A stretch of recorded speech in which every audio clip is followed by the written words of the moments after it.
In the heart of New Orleans, Sarah and Ethan were thrilled to start their new life in a charming Victorian apartment. The building, with its ornate woodwork and history, captivated Sarah, but as they unpacked, she felt a strange chill in the air, an unsettling reminder that the past lingered. The first night, while settling into their new home, Sarah felt an inexplicable shiver. "It's just the old building," Ethan reassured her, scanning the dimly lit rooms. But as night fell, shadows danced along the walls, and she thought she heard whispers, soft, desperate sounds carried on the wind. "Did you hear that?"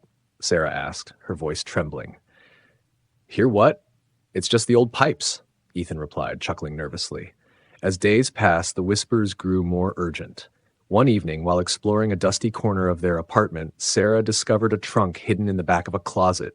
Inside lay a collection of letters and a diary belonging to a woman named Clara, who had lived there long ago.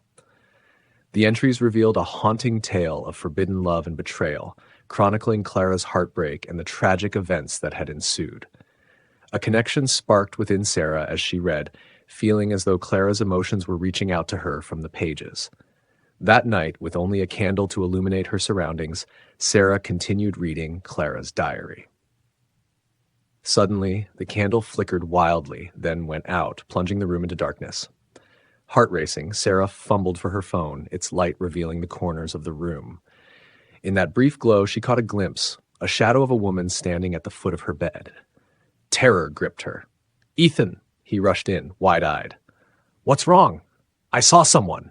Right there." Sarah pointed, but the shadow had vanished, leaving only the stillness behind. "You're just imagining things. It's an old place. It plays tricks on your mind," Ethan insisted, but even he could feel the heaviness in the air. As the nights wore on, Sarah experienced sleeplessness, haunted by dreams of Clara's tragic fate. With every passing day, Ethan grew more dismissive of her fears, leaving Sarah feeling increasingly isolated. She spent hours researching the apartment's history, uncovering chilling accounts of Clara's ghost, eternally bound to the space by her sorrow. The once inviting apartment began to feel like a prison. Shadows lurked in every corner, and an eerie coldness crept into her bones, as if someone were watching her. Sarah felt the weight of Clara's anguish pressing down, suffocating her spirit. One stormy night, the power went out, engulfing the apartment in darkness. Thunder roared outside, rattling the windows. Compelled by an unseen force, Sarah retrieved Clara's diary and began to read aloud, hoping to reach the spirit that haunted her. As she recited Clara's words, the atmosphere shifted. The air thickened, and a mournful wail filled the room. Sarah felt the presence grow stronger, wrapping her in an icy grip. Ethan, jolted awake by the noise, rushed in, his face pale with fear. "What are you doing?" he shouted, but Sarah was lost in the moment, her voice rising above the storm.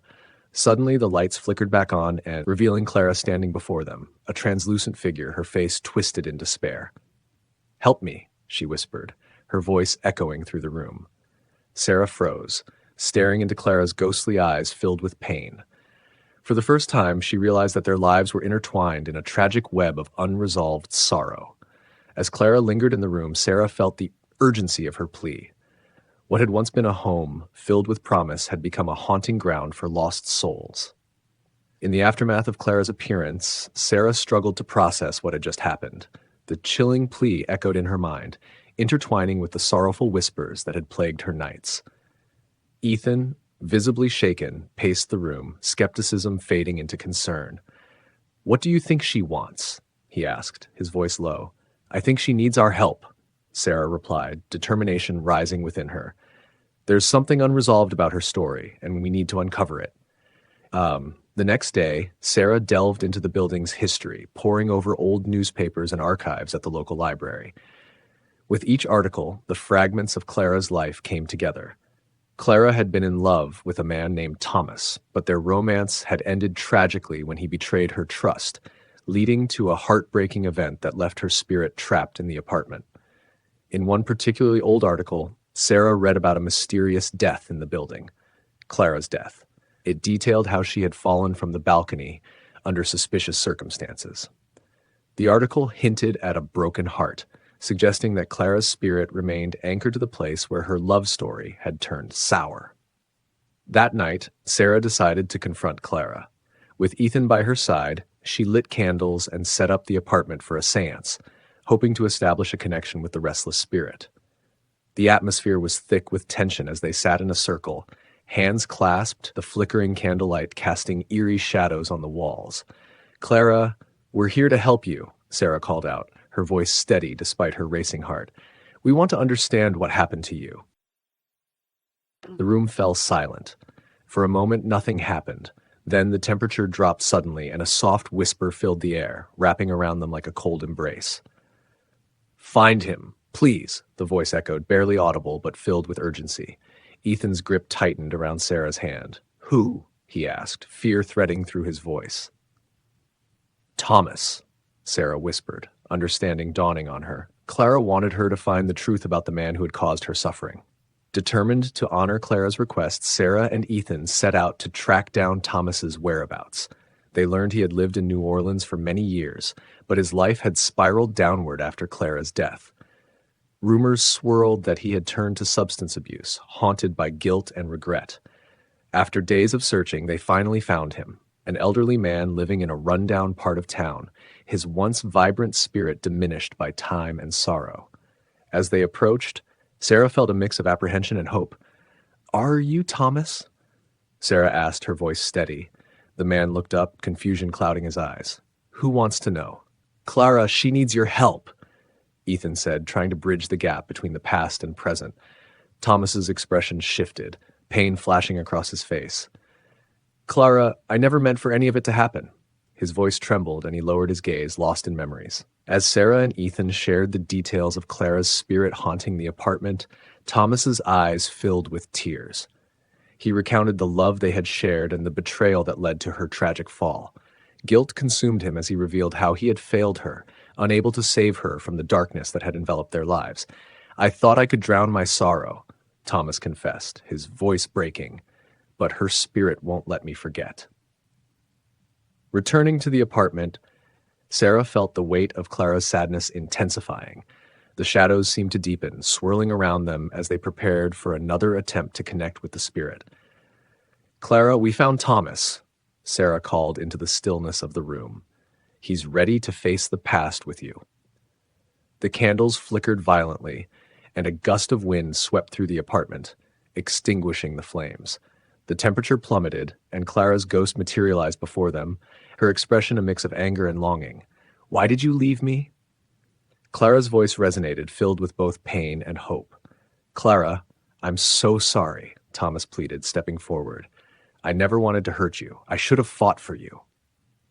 As their eyes locked, the air crackled with tension. Sarah sensed the unresolved feelings between them, love intertwined with betrayal, longing entwined with grief.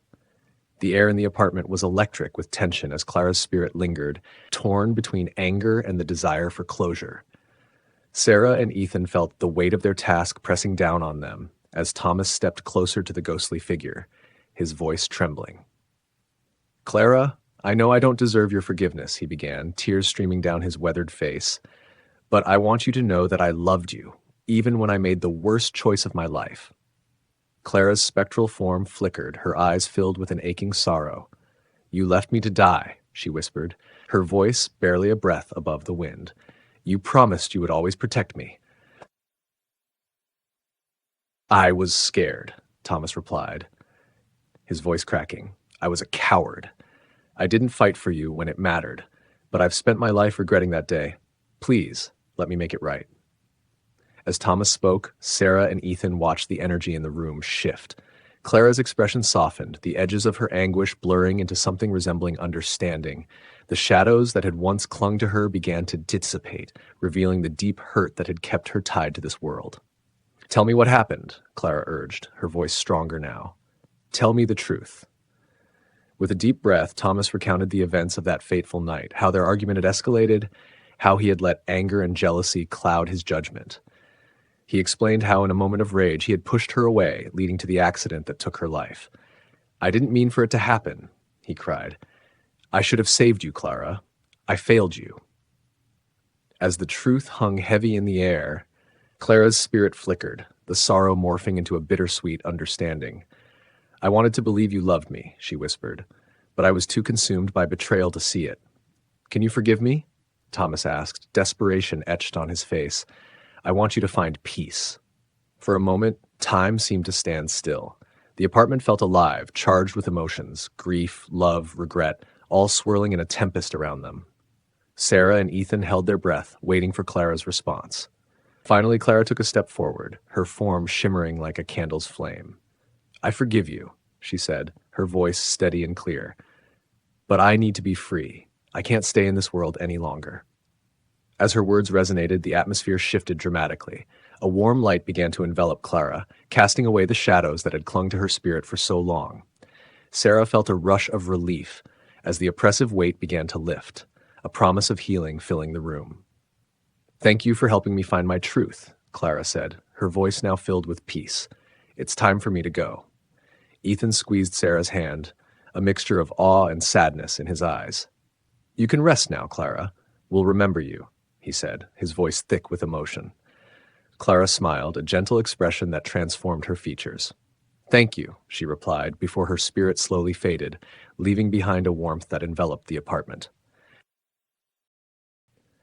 I still remember the nights when my grandma would sit me by the fireplace, her wrinkled hands knitting quietly as she shared stories of our small town's haunted past. One story, in particular, chilled me to the bone, the story of Sarah Reed. Grandma always told it with a somber tone, her eyes distant, as though she had lived through the terror herself. "This was no ordinary ghost tale," she would say, her voice low and serious. "Sarah Reed wasn't just a spirit. She was a vengeful one. The men who crossed her path never returned, and to this day her voice echoes through the streets of our town, calling out to her next victim." The town in question was Ash Hollow, a quiet, close-knit community nestled deep in the forests of northern Maine. Its streets were lined with old Victorian houses, some abandoned, others with stories older than the people living in them. And every year, during the Fall Harvest Festival, there were whispers about Sarah Reed. No one dared speak her name aloud during the celebrations, fearing they might summon her. Growing up in Ash Hollow, I had always heard about Sarah Reed's curse, but I never believed it. That changed when I was 16. It was the fall of 1998, and the Harvest Festival was in full swing. The town square was lit up with orange and yellow lanterns, booths filled with food, and the sound of laughter echoed through the streets. I was there with my best friends, Luke and Travis, both of whom were just as skeptical of the legend as I had been. The festival always marked the start of a 2-week celebration with parades, games, and dances. But it also marked something darker, the time when Sarah was said to roam the streets at night, searching for her next victim. "You really think Sarah Reed is real?" Luke had asked, laughing as we walked down Main Street. "I mean, come on, if she were, half the men in town would have disappeared by now." "I don't know, man," Travis said, his voice lower. "My uncle swears he saw something a few years back, said he heard her calling his name, but he didn't look back." I shrugged, trying to play it cool, but there was an uneasiness in the air that night, something I couldn't shake. We'd heard the stories countless times, how Sarah had been wronged by the men of the town long ago, and how she returned each year to exact her revenge. According to legend, Sarah Reed had lived in Ash Hollow during the 1800s. She was a beautiful, kind-hearted woman who fell in love with a man who had promised to marry her. But on the night of their wedding, the man left her, humiliated and broken. Heartbroken, Sarah took her own life. But that wasn't the end.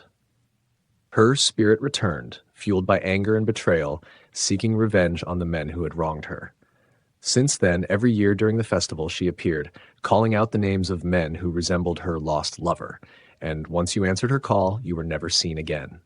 The only defense? The townspeople had come up with a phrase, "Sarah, come tomorrow." It was a desperate plea, meant to delay her wrath for just one more night. But even that wasn't always enough. That night, after the festival had ended and the streets emptied, the three of us found ourselves walking home together.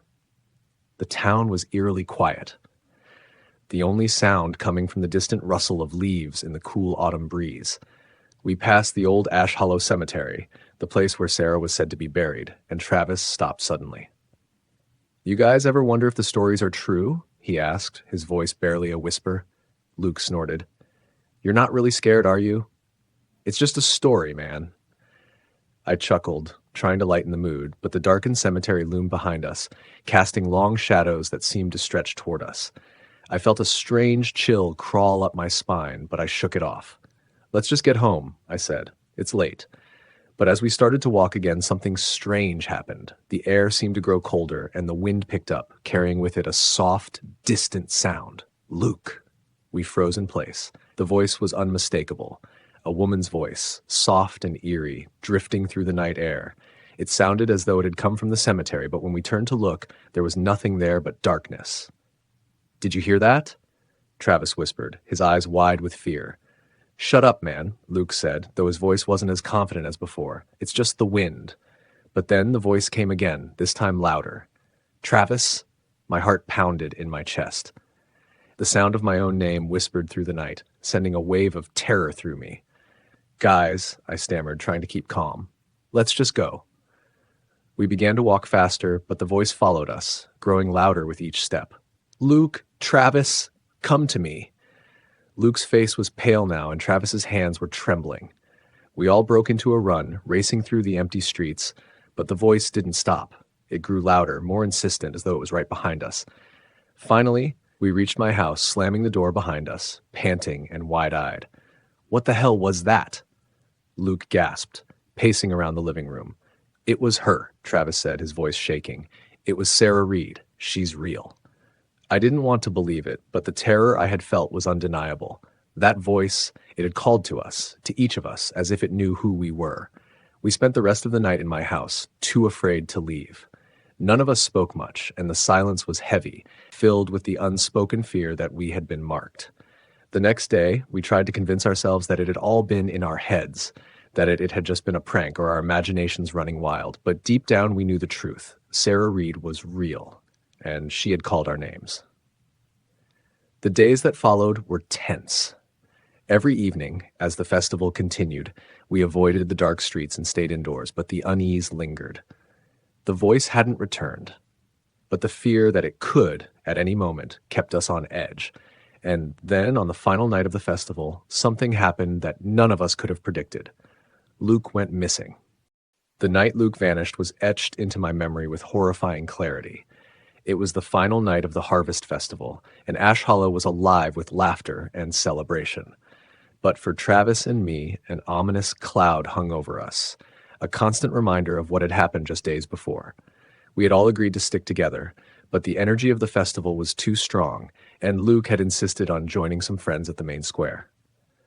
"I'll be back before midnight," he promised, flashing a grin that didn't quite reach his eyes. We watched him disappear into the crowd, our unease simmering just beneath the surface. As the clock ticked closer to midnight, the atmosphere shifted. The laughter grew louder, masking the tension we felt. The flickering lights seemed to dim as the final fireworks lit up the sky. But when the last spark faded, an unsettling silence enveloped the town. "Where's Luke?" I asked, glancing around nervously. It was past midnight, and a cold fear gripped my heart. "He should have been back by now," Travis said, his brow furrowing. We decided to head toward the square, our hearts pounding with dread. The streets were eerily quiet, as if the town itself was holding its breath. We approached the main square, now abandoned, the booths empty, and the air thick with a palpable tension. "Luke!" I called out, my voice echoing into the darkness. There was no answer. Panic began to swell in my chest. "We need to check the cemetery," I said, the words tasting bitter. Deep down, I feared the truth. We made our way to the old cemetery, the moon casting an eerie glow over the gravestones. The wind rustled the leaves, creating ghostly whispers that filled the air. As we entered, a chill crept down my spine. This was where it all began. "Luke!" Travis shouted again, desperation creeping into his voice. We walked deeper into the cemetery, the darkness swallowing us whole. Then from the shadows we heard it, a soft, melodic whisper. "Travis, come to me." My heart raced. It was Sarah Reed's voice, echoing through the night like a siren's call. "Do you hear that?" I said, barely able to contain my fear. Travis nodded, his face pale and terrified. We followed the voice, each step heavier than the last. The whispers guided us deeper into the cemetery until we reached an ancient oak tree, its gnarled branches reaching out like skeletal fingers. At its base lay a small clearing, and there, illuminated by the faint glow of the moon, we saw a figure. It was a woman, dressed in a tattered white gown, her long hair cascading over her shoulders. Sarah Reed stood before us, her eyes hollow and haunting, a smile on her lips that sent shivers down my spine. "Sarah," I breathed, stepping back instinctively. "Where's Luke?" She tilted her head, her smile widening. "He answered my call. He is with me now." "No," Travis shouted, desperation fueling his voice. "You can't take him. Let him go." Sarah's laughter echoed, chilling us to the bone. "He belongs to me, just as the others before him. They never leave." In that moment, a flicker of movement caught my eye. Behind her, I could make out shadows, figures trapped in the darkness, their faces twisted in fear. Yet they were the lost souls, the men who had answered her call and never returned. "Please," I cried, stepping forward. "Let him go. He didn't mean any harm." Sarah's expression shifted, a flicker of sadness crossing her features. "You think you can bargain with me? You think love will save him? He chose to come here." But then an idea sparked in my mind. "You wanted revenge," I said, my voice steadying. "You were betrayed. But Luke isn't like the others. He didn't hurt you. He was never part of that." Her eyes narrowed, and for a moment I thought I could see a hint of the woman she once was beneath the layers of grief and anger. "What do you know of betrayal?" she hissed. "I know what it's like to lose someone," I replied, desperation fueling my words. "But you're trapped in this pain. Let him go, and maybe you can find peace." The air crackled with tension as she regarded me, and I could feel the weight of the lost souls behind her, their despair palpable. "I can't leave them," she whispered, her voice barely audible. "They are my revenge, my only companions." "Then don't let them claim another," I urged. "Let him go, and you can finally be free." The silence stretched, and I could see her struggle. It was a moment of vulnerability, a fleeting chance to break the cycle of revenge that had bound her for so long. "Please," I said softly, "let us help you." Finally, she stepped back, her form flickering in the moonlight. "If you can find my true love and bring him to me, I will release him," she said, her voice trembling. "But until then, he is mine." With that, she vanished into the shadows, leaving only the echo of her sorrow behind. Travis and I stood frozen, the reality of our situation crashing down upon us. We had to find Luke, and we had to break Sarah's curse. In the days that followed, we searched everywhere for clues about Sarah's lost love. Yet we pored over town records, old diaries, and newspaper clippings, desperate to piece together the story that could save our friend. Finally, we uncovered a name. Thomas Reed. He had been Sarah's fiancé, the man who had abandoned her on the night of their wedding. But there was more to the story. As we dug deeper, we learned that he had lived in Ash Hollow until his untimely death shortly after Sarah's tragic end. Armed with this knowledge, we returned to the cemetery one last time, the moon high above us, illuminating our path. As we stood before the old oak tree, I called out, "Sarah, we know who your love was." Moments passed in tense silence before the air shimmered, and she appeared once more, her eyes filled with longing and sorrow. "Have you found him?" she asked, her voice laced with hope. "Yes," I replied, my heart racing. "His name was Thomas Reed. He loved you, but he was afraid. He wanted to be with you, but the pain of loss consumed him too. If you let Luke go, we will tell your story. We will make sure you're remembered." For a moment, uncertainty flickered in her eyes. The lost souls behind her remained silent, their fate intertwined with hers. "Tell me," she urged, her voice barely above a whisper. "Tell me he loved me." "He did," I said, my voice steady. "He loved you until the very end, and it's time for you to let go of the pain and find peace." Sarah's expression softened, and I could see the flicker of hope in her eyes. "Perhaps it is time to end this cycle." With a wave of her hand, the shadows surrounding the oak tree began to dissipate. The lost souls glanced at one another, their expressions shifting from despair to relief. And then, like a breath of fresh air, Luke stumbled into view, disoriented but alive. "Sarah," he whispered, looking at the specter before him. "Thank you." With a final nod, Sarah's form shimmered and began to fade. "Remember me, not as a ghost of vengeance, but as a woman in love. Goodbye." And just like that, she vanished into the night, leaving behind a lingering sense of peace. Travis and I embraced Luke, relief washing over us as we realized the curse had been lifted. The town of Ash Hollow could finally begin to heal. As we walked home, I thought back to the stories my grandma had told me by the fireplace. This one, too, would become part of the town's legacy, a reminder of love, loss, and the power of letting go. And now, as I pass the old cemetery on my way through Ash Hollow, I no longer feel fear. Instead, I feel gratitude for the lessons learned and the bonds forged in the face of darkness. Thanks for watching. Don't forget to subscribe to the channel, like, comment, and share the video. See you next time.